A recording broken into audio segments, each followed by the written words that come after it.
Hello, I hope you're well. I was reading the news today and I noticed that there is a statement from New York Times communication in Twitter. And then I searched a little more on the internet and it seems like they use on their cover a photo of a starving child in Gaza. But it seems like it has been announced that uh, the condition of the child is not that it was starving, but it has a health issue. And so that can be a little misleading. I think that nobody can deny that people are suffering in Gaza, and I don't want to go in more details on that, but it's a war, and people are suffering. Kids are starving, uh, but there are a lot of things behind the story that we don't know, and it makes me question: is the correct use of a photo that to put, like, to evoke emotions, and possibly in some other cases they use photography and sometimes people claim stage photos. I cannot support that, to get funding and to get reactions. And also I was looking in Twitter and there was obviously an AI photo and the people were saying that it was a story from Gaza. And then I noticed a little, I searched this profile and it was a guy who was having academic credentials from UK, trained as a journalist. But is this real journalism? And as a photographer, when I try to take a photo, I try to speak possibly to the people to tell me their own truth. So I want to be sure as I'm accurate as I am. So in this case, who mislead information? New York Times on purpose they use it.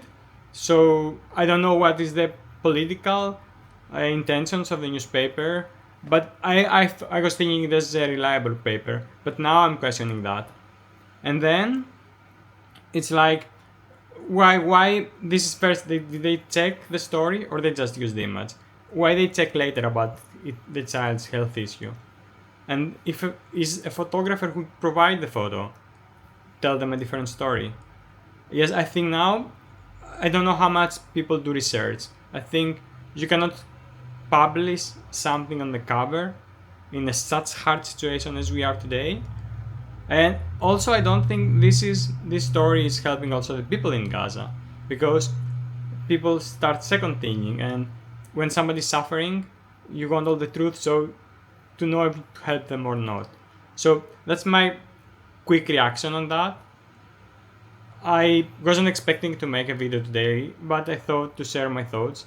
I think as a photographers we have to stick as much as we can to the real story.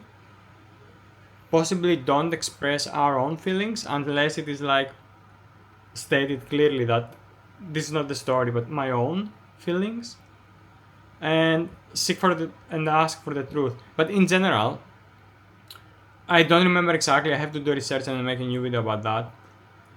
There was one last war that, and maybe it's like 40-50 years ago, when the journalists were free to take photos and do whatever they want. In our days, in most war zones, people are guided by the authorities, so they cannot just walk around capturing what they want. They have to follow instructions, so there is not so much transparency on what's happening.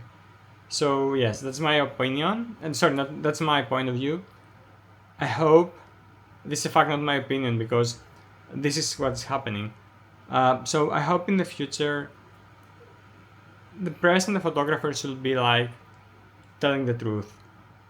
Yes, I don't know if all this makes sense. This is my story, this is my reaction. If you like my videos, please like and subscribe, and if you have any thoughts, please drop them below. Have a good day. Bye.